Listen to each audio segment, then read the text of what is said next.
RF Caraïbes TV, Radio France Caraïbes, télévision sur le web. À votre disposition 7 jours sur 7, 24 heures sur 24. L'écho des Amériques et des Caraïbes. www.rfcaraibetv.com.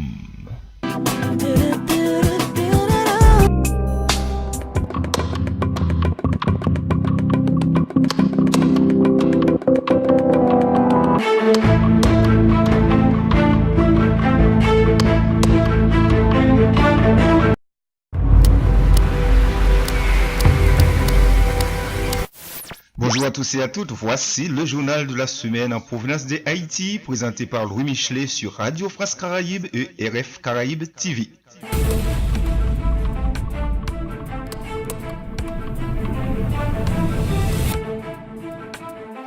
Haïti social, élection de Miss Univers Haïti et Miss International Haïti, samedi soir en direct de l'hôtel Oasis Royal Oasis sur les ondes de la télévision nationale d'Haïti TNH a eu lieu la finale de Miss Univers Haïti et de Miss International Haïti. Elles étaient 11 candidates finalistes à convoiter les 2 couronnes de reine. Au terme de la soirée, le jury a dévoilé le nom des grandes gagnantes.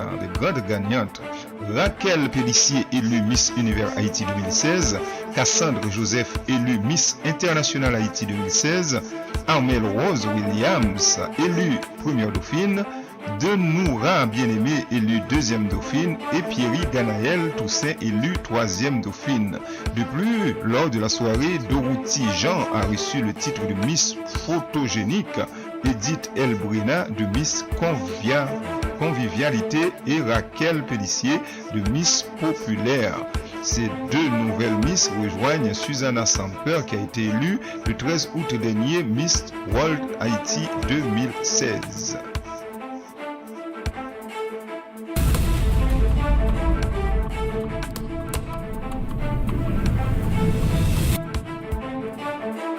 Haïti Sécurité, vive réaction du ministre de la Justice. Camille Edouard Junior, le ministre de la Justice et de la Sécurité publique, déplore les actes de banditisme survenus ces derniers jours et plus particulièrement l'assassinat jeudi de Michel Jumel, agent de la police nationale d'Haïti, PNH.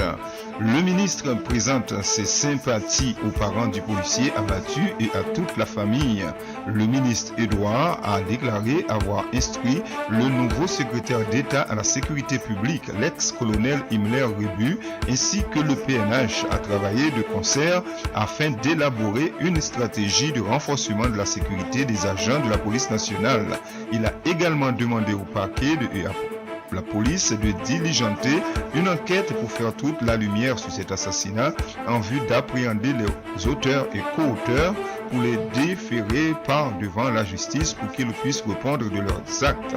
Le ministre exhorte les instances policières à prendre toutes les mesures appropriées pour servir avec la plus grande rigueur contre ces malfrats qui sèment le deuil dans les familles haïtiennes.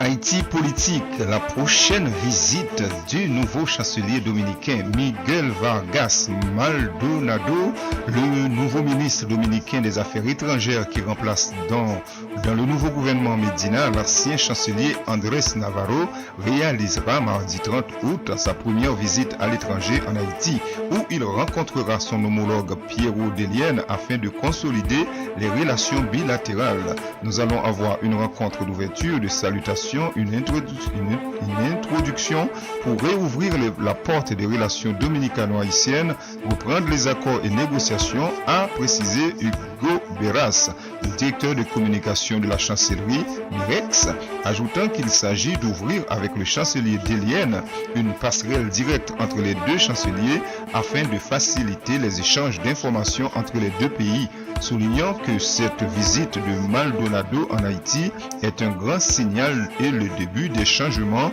dans la diplomatie dominicaine.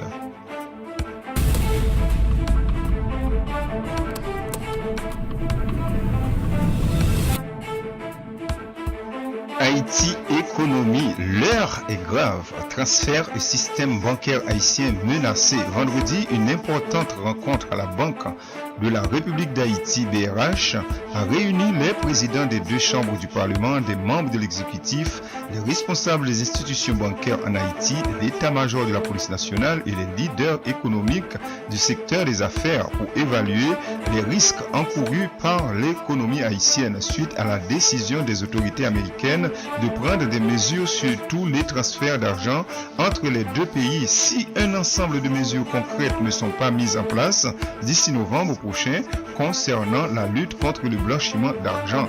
Rappelons que cette décision fait suite à une déclaration officielle du groupe d'action financière de la Caraïbe à Montego Bay en juin dernier qui soulignait les déficiences du dispositif anti-blanchiment haïtien et invitait le pays à prendre des mesures correctrices.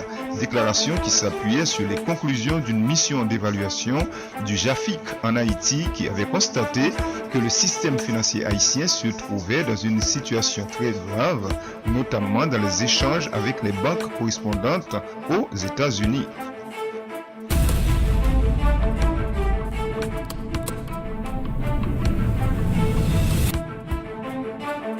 Haïti éducation. Plus de 60 000 Haïtiens étudient en République dominicaine, selon un rapport préliminaire de l'Observatoire binational sur la migration, l'éducation, l'environnement et le commerce, composé d'un groupe d'universités haïtiennes et dominicaines qui ont réalisé une enquête sur le secteur de l'éducation financée par l'Union européenne. Environ 48 000 élèves haïtiens poursuivent leurs études en République dominicaine, 32 000 au niveau de base et 6 000 dans l'enseignement supérieur. Plus de 80% poursuivent leurs études dans des établissements d'enseignement public, près de 13% dans des établissements privés et le reste dans le secteur semi-officiel. Département de la planification, source 2013, département de la planification du ministère de l'Éducation dominicaine.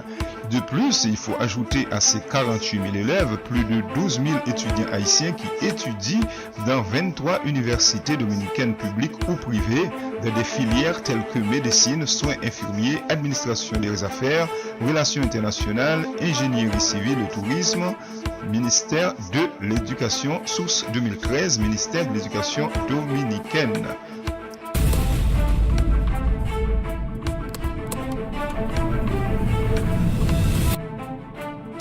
Haïti Santé, plus de 15 000 Haïtiens de 15 à 24 ans vivent avec le VIH. Vendredi, afin de contribuer à la résolution du problème de la juvénilisation du sida, plus de 15 500 jeunes Haïtiens de 15 à 24 ans vivent avec le VIH, dont 61% sont des filles. Statistiques 2013 et du nombre important d'adolescentes mères en Haïti, la mission des Nations Unies pour la stabilisation en Haïti, MINUSTAH et ONU-SIDA, en appui au gouvernement haïtien, a procédé au lancement officiel d'un projet destiné à mobiliser la jeunesse contre le sida, les violences sexuelles et les grossesses précoces. À 17 ans, près d'une adolescente sur 5 a déjà été enceinte. À travers ce projet cofinancé par la mission onusienne à hauteur de 26 000 $ américains, 90 jeunes filles et garçons de 15 à 30 ans originaires des 3 départements les plus touchés par le VIH-Sida, Ouest, Centre et le Sud, seront suivis, accompagnés et encouragés à initier des campagnes de sensibilisation au travers des médias.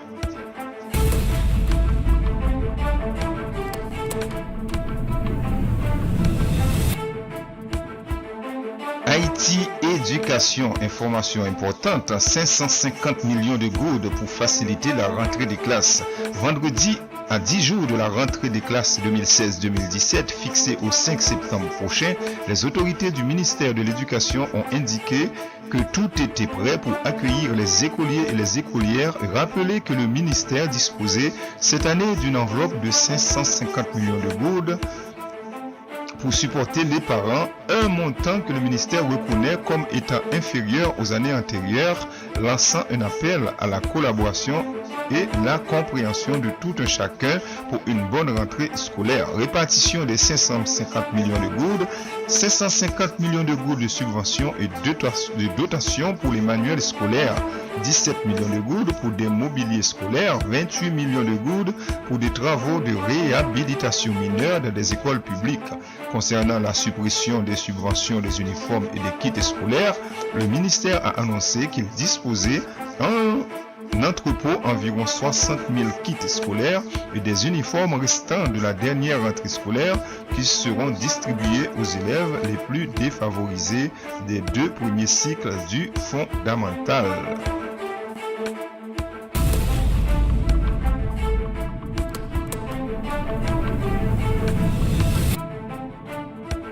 Haïti Justice. Inauguration de la nouvelle prison de Fort-Liberté. Mercredi, Brian Choukan, le chargé d'affaires de l'ambassade des États-Unis, en présence de plusieurs personnalités de haut rang, notamment Camille Edouard Junior, le ministre de la Justice, Michel-Ange Gédéon, le directeur général de la police nationale d'Haïti, Jean-Gardy Muscadin, le responsable du système pénitentiaire en Haïti, le maire de Fort-Liberté, Louis-Jacques Etienne, d'autres représentants de l'ambassade américaine, du gouvernement haïtien, de la MUNISTA a procédé à l'inauguration de la nouvelle prison de Fort-Liberté. Le gouvernement américain, à travers le Bureau national des affaires de stupéfiants et de l'application de la loi INL, en partenariat avec le gouvernement haïtien, a travaillé à la réalisation de cette prison qui peut accueillir entre 500 et 600 détenus, qui s'étend sur une superficie de 2852 mètres carrés.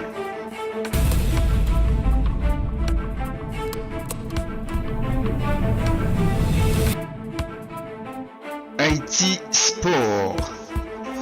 Football. 4 footballeuses haïtiennes en stage de haut niveau en France. Après Sauveline Bourboin, Kensia, Destine Val et Batsheba Louis, 3 jeunes néo-internationales qui vont à Metz en avril 2017 suite à un stage satisfaisant au FC Metz au mois de juin dernier. La Fédération haïtienne de football annonce le départ ce lundi 15 août des 4 autres jeunes filles formées à Caen. Pour des stages de formation et d'évaluation dans 2 clubs français de première division féminine qui sont en préparation pour la nouvelle saison.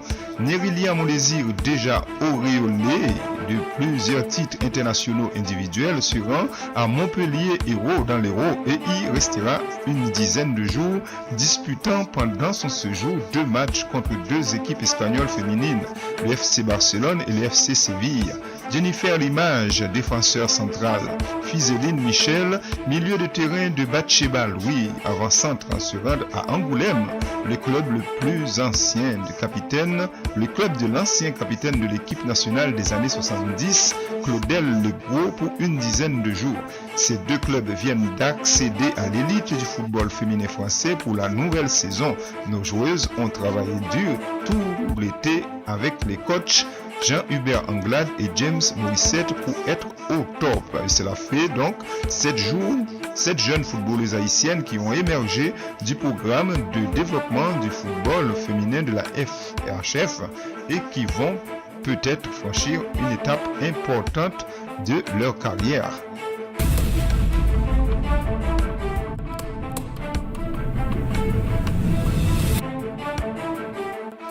Haïti élection, décision des commissions d'enquête du CEP. Le Conseil électoral provisoire CEP informe que suite aux rapports des commissions d'enquête administrative pour les circonscriptions de Savanette, de la première circonscription de Port-au-Prince, de Cabaret et de Campérin-Maniche, et après délibération a adopté les décisions suivantes.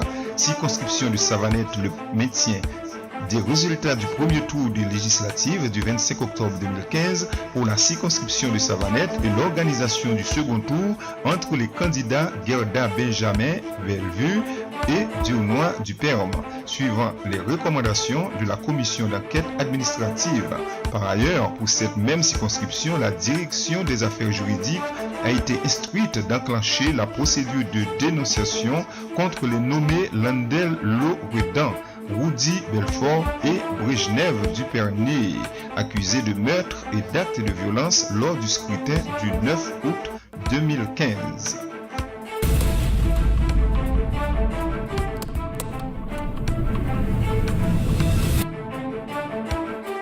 Haïti Technologie, une sous-station high-tech à Tabar. Vendredi, le président Jocelyn Prévert, accompagné de Jacques Evelt et Villard, le ministre des Travaux publics et de l'ingénieur Gary Valdemar, directeur général de l'électricité d'Haïti, a procédé à l'inauguration officielle à Tabar d'une sous-station high-tech de l'EDH.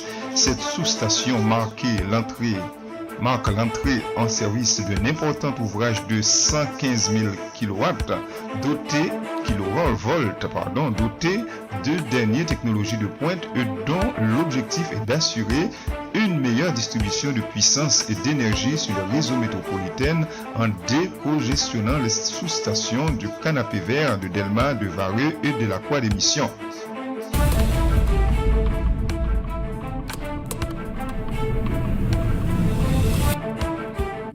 Ce journal est maintenant terminé. Merci de nous avoir écoutés. Je vous donne rendez-vous la semaine prochaine. Toujours restez branchés sur Radio France Caraïbes et RF Caraïbes TV. Merci et à la semaine prochaine.